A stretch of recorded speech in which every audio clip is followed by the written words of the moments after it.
I use Trello for virtually everything in my life. You'd be surprised, but it doesn't just help organize lists, it actually helps me prioritize and keep track of things. From restaurants I should try out, to getting my marriage license, to big projects like writing a book. It makes it easy to be aligned with everyone in my life, husband and coworkers included, and it even subs in for my memory. Trello actually makes it easier for me to be my best self. All that from a Kanban board and the systems I've built around it. A huge part of this has been automation, one of my key themes for 2022. Anything that I can automate, it's less effort and willpower that I need to exert, which is always a good thing when your to-do list is at least twice as long as your day on a good week. I am working on it, I swear. The more efficient I become, the more I want to do. Now, Trello makes automation very, very easy to build in. There's no coding required. Everything works on an if this, then that basis, which is very easy to pick up even for someone who's not big in tech like myself. So let me show you my favorite automations and how to set them up. The action side of my house board is set up around the to do this month list to help me plan the month ahead and to work as a backlog of work in case we have some extra time. A waiting for list for tasks that are out of our hands and we just need to keep track of. A doing this week list that contains everything due Monday to Friday during the week and everything due Saturday and Sunday during the weekend. And a doing today list for things that I'm getting done that day. And then there's a backlog on the side for things that are due later in the year. This is the system that works best for me, since it helps me visualize work without getting overwhelmed.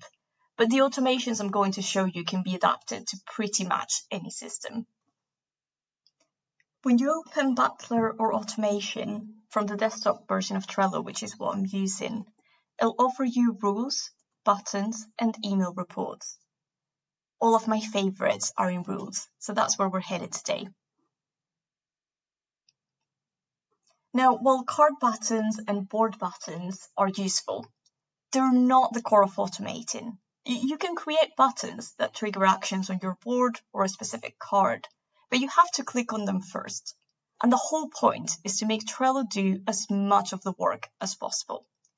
Calendar is the engine that keeps my Trello running smoothly. I have so many commands, as you can see, that organizing them by category was worth it.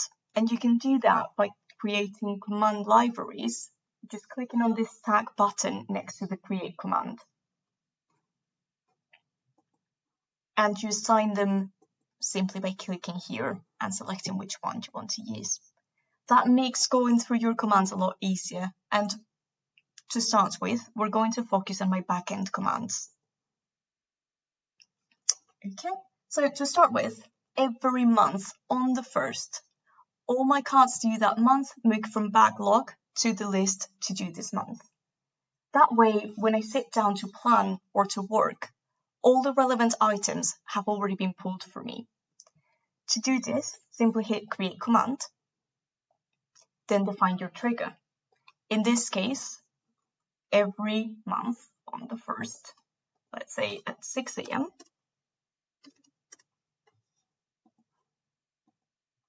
okay, and now that we've defined the trigger, we just need to select the actions that we want to follow that trigger. So in this case, we go to move cards and we want to specify that we want to move each card in the list backlog. Okay, and we want it to only pull those that are due this month. I recommend playing around with the different options because the breadth and variety of filters that you can use is truly mind-boggling. Yep, and we want it to just move those cards from backlog to do this month. So we add that in, we can see the trigger, and we can see the actions that follow that trigger. And you'll be able to add more to that trigger if you want later, or you could even do it now. So I'm going to save it, and that command is now live. In a similar vein, every day the cards in the list due in this week that are due that day move automatically to due in today. I also have a command that sorts the action lists by due date every morning, just in case things have gotten a bit messy during the day. I've scheduled it for 7:45 just to make sure all the other automations have kicked in first, since I don't normally check my boards until 8 AM. Like I said, I like a splitting work week and weekend tasks, so I've got an automation set up that every Monday moves the cards due in less than 5 days to the list due in this week, and then every Saturday at 6 AM, the cards left that are due that week get moved to due in this week. This just lets me split the view of work based on how I plan. So this is the basic backend of moving cards around, but this is just the start. You can also create automations that will push a card across a process or add steps based on that process. Let me take you to my speaking engagement board just to show you how this would work. So here I have sort of the life cycle of the speaking engagement, from potential engagements to them moving to in progress, then confirmed and the prep stage needs to begin. It's event time, done, and once I've completed all of the actions, it goes to archive. Now let me show you what happens. I'll create an example engagement. Once I've done my research, I've maybe reached out to the people organizing it, or I've gotten reached out by them and I've determined it's a good opportunity, I move it to in progress. As soon as that engagement is confirmed, I push that card across to confirmed prep, and it automatically adds in the checklists that I need to use in this space. So if we open it, we can see that it's added a pre-engagement setup checklist and a pre-engagement promotion checklist. As I push it across, more and more checklists get added. And once they are all completed and marked as done, it will automatically push them into the archive. So I don't need to make sure that that cleanup is happening. It knows if it's in the done column and all of the checklists are completed, it can now be moved into archive, and that happens automatically. You can also add other actions to it, and let me show you how I've done this. So we'll go again to automation, rules, and instead of going to calendar, we're going to work in the rules section. So here you can see the rule that creates the automation we've just seen. When a card is moved into the list confirmed prep by anyone, add the pre-engagement setup checklist and the pre-engagement promotion checklist to the card. Very simple. Now, in order to be able to add a checklist to a card using a rule or a calendar automation, we need to have a template that we can base it off.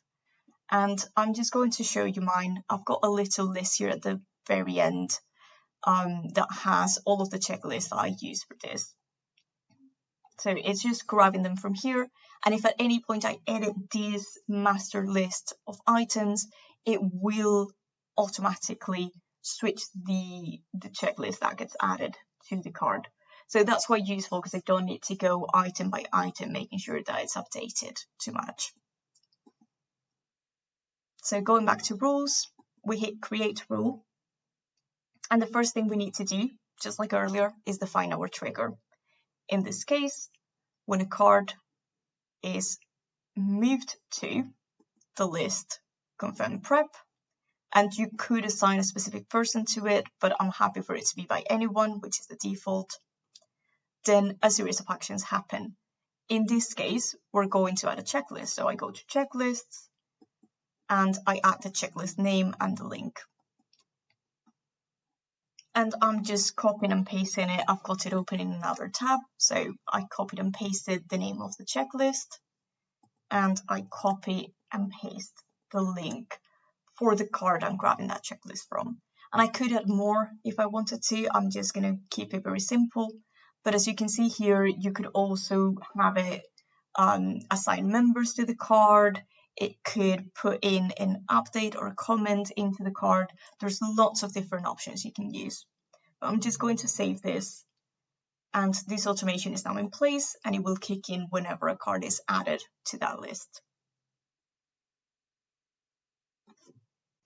Now, going back to the house board, which is my central personal management board, I then also automate any admin items that regularly crop up.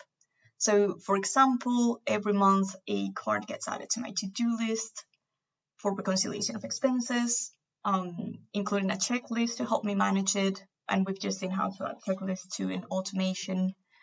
It also adds myself and my husband to it automatically, and it tags it with a pink admin tag so that we can at a glance identify the type of work we're looking at. There's also weekly work, like making breakfast bars. We make them every Sunday and they last all week. That gets automatically added to the to-do this month list every Monday with the ingredients and instructions. You can have it added directly to doing today on the day it's due, but I find that it works better for my planning system as I don't forget to allocate time for it. This works for bills, regular maintenance tasks such as dentist appointments, cleaning cycle on the dishwasher, and anything else that can't be automated outside of Trello. You can even take it a step further and use it to automate cards to buy presents for loved ones. Just let them come to your to-do tray without having to keep checking the calendar. There are only 2 activities that I do set up to appear daily. One is dinner and the other one is walks. And the dinner card is linked to my meal planning spreadsheet, making the whole thing a lot more seamless. And I no longer forget to defrost food on time. Those are the key commands I use in Calendar. Now, we also have due date automations, which can be absolutely great if you're working with a team. You can have cards move when they're due or close to due. A popular move is when a card in list X is due, push it to the top of the list, add a red label, and send a comment to everyone on that card, letting them know the card is due. Now, it works exactly the same as the rest of the automations we've seen today, but I do want to just show you a little thing. If you hit create command and add trigger, like we've done for the rest, you'll find that by default, you'll have a relatively small selection of options. But if you just hit the advanced button, that gets a little richer. So you can start adding other details to make sure that you're not pulling every single card in your board, and you can detail it by list, by board, by member assigned to it, lots of different options. And that's pretty much it. Commands on Trello are very intuitive. I wholeheartedly recommend that you play around and find what works for you. Automate away as much as you can, make your life easier. Save time for, the things you do need to think about, and leave the rest to Butler.